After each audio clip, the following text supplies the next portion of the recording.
Bueno, continuando con la clase que tuvimos esta mañana de forma presencial, ¿verdad?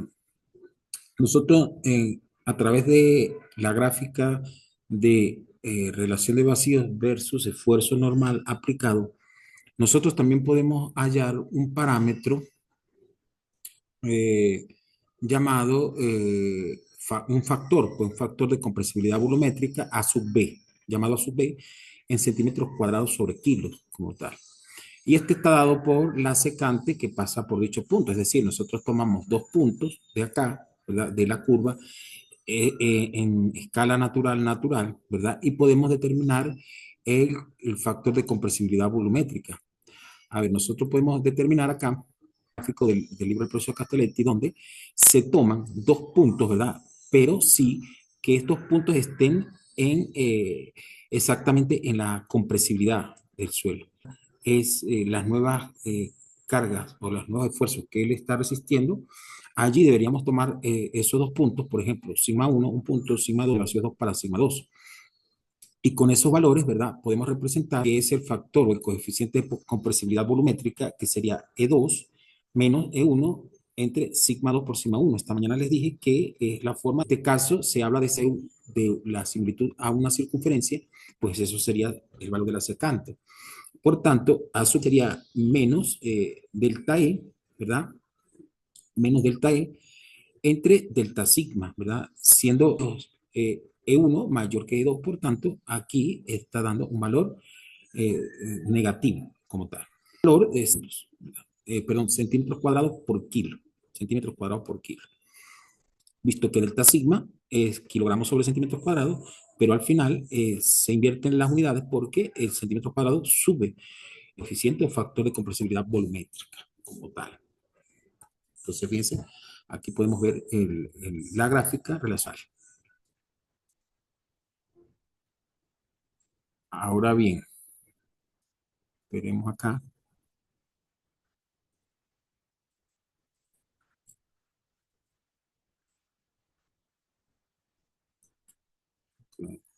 Bien, entonces, siguiendo con las diapositivas que nosotros estamos observando en clase, vamos también a ver cómo determinaríamos lo que es muy importante también determinar, que es la variación o cambio volumétrico, ¿verdad? Y también se llama MB del material respecto al cambio de esfuerzos, ¿verdad? Entonces, si vemos nosotros la variación de, o cambio volumétrico, entonces la variación de cambio, porque si es una variación de cambio volumétrico, pues deberíamos de medir la variación entre el volumen, ¿verdad? Es decir, no el volumen de la muestra, sino el volumen de vacíos. El volumen de vacíos. Entonces, fíjense que aquí lo vemos en el libro del profesor Castel, delta V entre B de la muestra. Entonces, si decimos delta V, ¿verdad? Delta V se convierte en delta E, porque todo lo que varíe volumétricamente, si varía altura o varía volumen, o bien sea porque sea altura o bien sea porque sea volumen, porque lo único que varía es el contenido de aire o el contenido de agua, si fuese parcialmente saturado o completamente saturado. Entonces, la variación de la relación de vacíos, ¿verdad? La muestra es 1 más la relación de vacíos. Si nosotros operamos, ¿verdad? Operamos, vemos que delta B, delta E dividido en delta sigma, pues eso se convierte en A sub B. Y A sub B, que es el coeficiente de variación de compresibilidad volumétrica, lo divido entre 1 más nos resulta que la ecuación de variación o cambio volumétrico, ¿verdad? Del suelo, CT de compresibilidad volumétrica, A sub B, coeficiente de compresibilidad volumétrica, dividido entre el volumen 1 más E. 1 más E. Ahora bien, si nosotros consideramos determinar, ¿verdad? Dentro de la, dentro del, dentro de las gráficas ya en escala semilogarítmica, nosotros podemos encontrar otros coeficientes que son muy importantes. Si ahora son considerados los puntos cualquiera en las ramas de recompresión y compresión de la figura en escala semilogarítmica, se constituyen variaciones razonables de esfuerzos. Es decir, el coeficiente de recompresión y el coeficiente de compresión. Les dije a ustedes que la forma curva de la gráfica en semilog me está diciendo que es muy poca, ¿verdad? La relación de vacíos es muy poca, puesto que esas son cargas que ya él había soportado anteriormente. Solo cuando se colocan rectas como esta, eso se llama, la CCR es recompresión y donde aparece C sub C es compresión. Entonces, así nosotros podemos determinar también unas pendientes allí, como son el coeficiente, perdón, el índice de recompresión y vamos al libro de Castelletti acá. Si nosotros no vamos al libro de Castelletti, no está gráficamente los puntos, creo que tampoco están.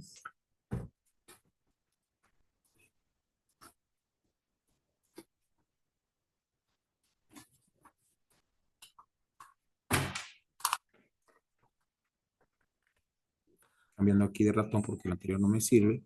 Entonces, ok, sí, aquí está, mire. Entonces, si tenemos la gráfica, ¿ve? La gráfica en escala natural y en escala logarítmica, en escala natural, el eje ordenado y la posición es en escala logarítmica, vemos acá, mire. Estos dos puntos son para hallar el índice de recompresión y estos dos puntos debería ser para es la que está como mal dibujada acá, aquí debería haber una recta, tal cual como lo vimos anteriormente, en el otro archivo, ¿verdad? Como tal. Así tal cual es que se producen las curvas. Que aquí vemos la pendiente acá y la pendiente acá. Entonces, esas dos pendientes, esta se constituye como el coeficiente de recompresión y el coeficiente de compresión. Si nos vamos aquí al libro de profesor Castelletti, ¿verdad? Vemos cómo esos coeficientes que están acá se pueden hallar con iguales de vacío, ¿verdad? Relaciones de vacío 1, relación de vacío 2, la diferencia entre el logaritmo de base 10 del esfuerzo 2 menos el logaritmo de esfuerzo 1 porque las escalas están dadas en logaritmo.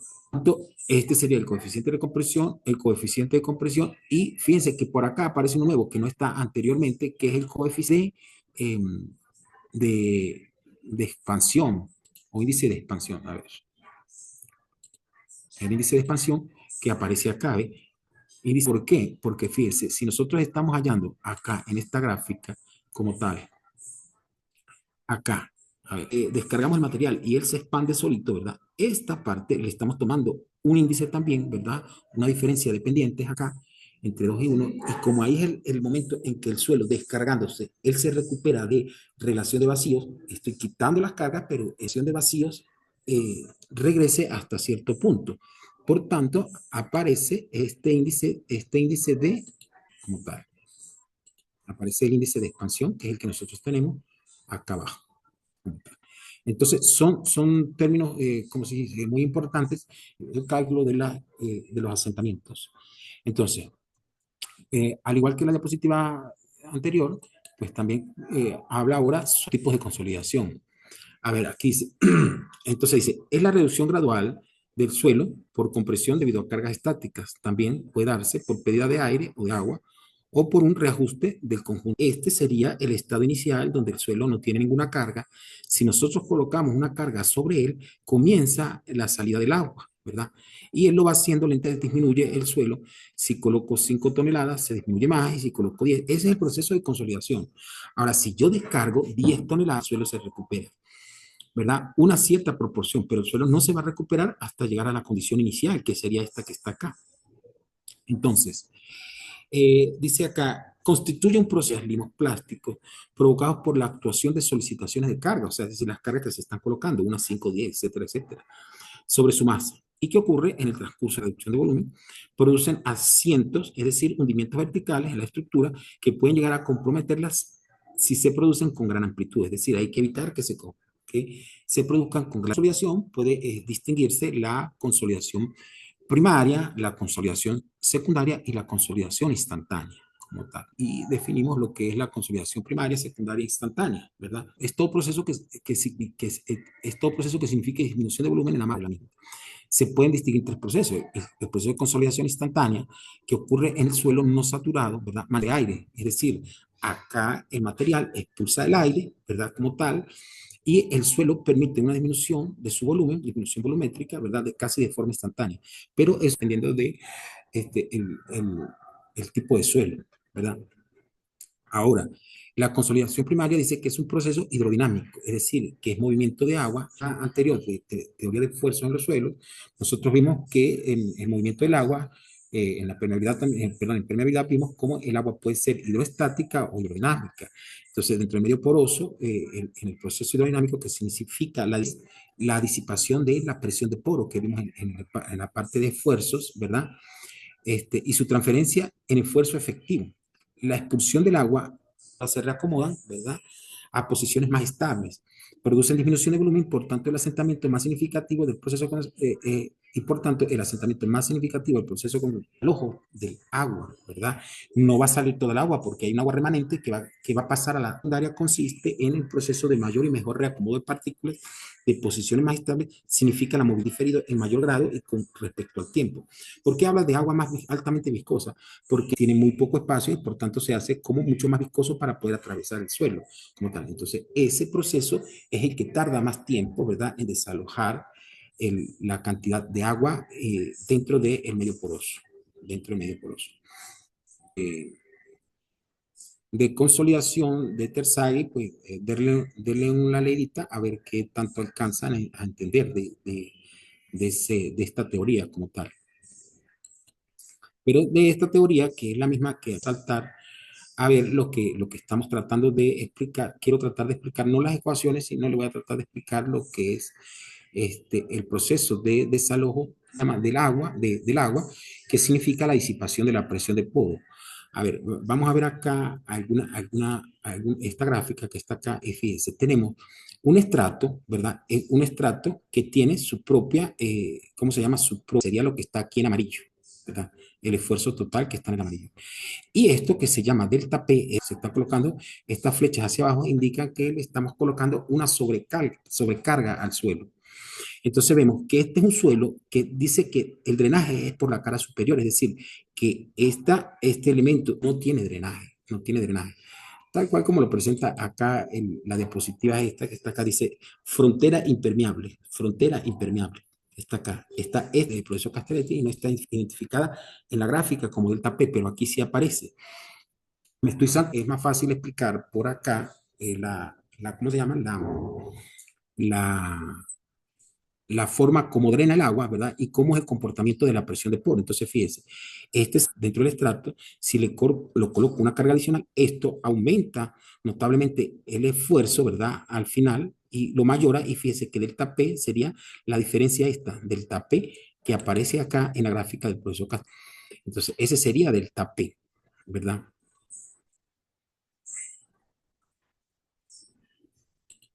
Delta P. A ver. Entonces, delta P. Ahora, la disipación, la presión de poro, ¿verdad? La presión de poro, esta que está acá, ¿verdad? Esta es la presión de poro, lo que está en amarillo. Es decir, pero cuando se le aumenta, ¿verdad? La carga, ¿verdad? La sobrecarga al suelo, también la disipación de poro, perdón, la presión de poro aumenta dentro del suelo, ¿verdad? Pero ella, de alguna manera, como tiene, ese aumento de la presión de poro aumenta de forma curva, ¿verdad? De forma curva.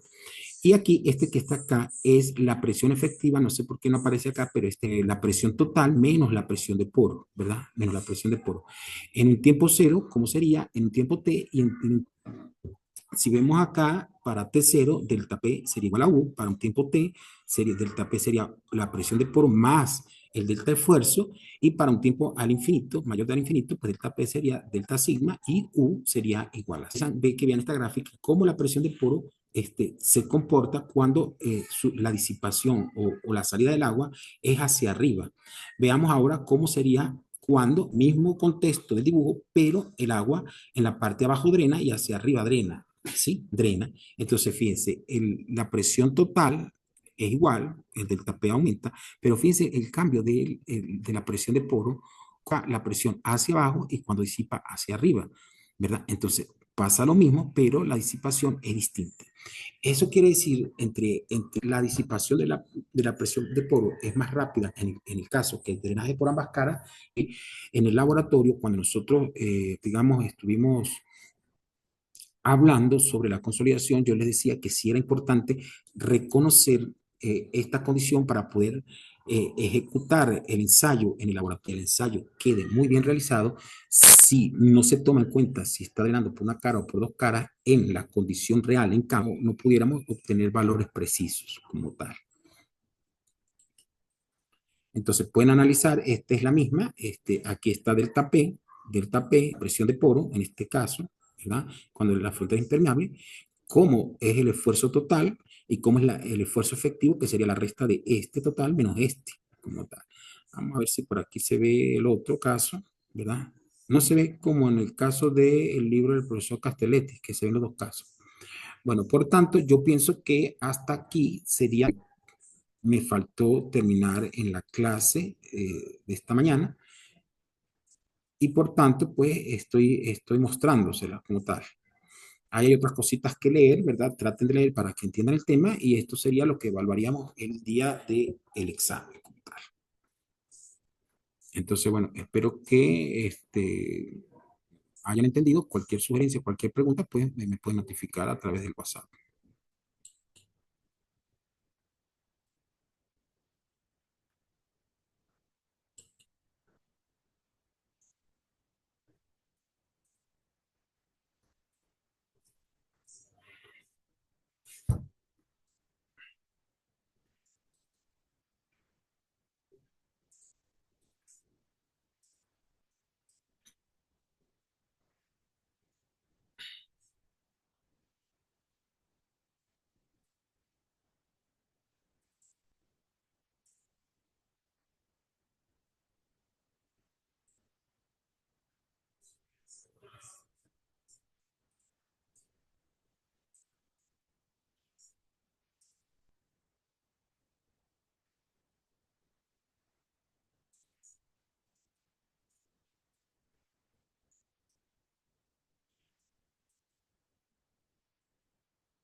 Buenas tardes, profesora. ¿Qué tal? ¿Cómo está todo? Pues mire, le habla el papá de Isabel. Me preocupa porque ustedes van a tener ensayo los miércoles y jueves, ¿verdad? Entonces, yo había comentado que, igual que la otra participante, que el miércoles no puede. Bueno, Isabela tampoco puede. No, o sea, quizás estoy como confundido. ¿Será que unas pueden ir el miércoles y las otras pueden ir el jueves? ¿O deberían ir a los miércoles y jueves? Porque eso sí me preocupa porque el miércoles no hay quien lleve a Isabela para, ni que la lleve ni la busque.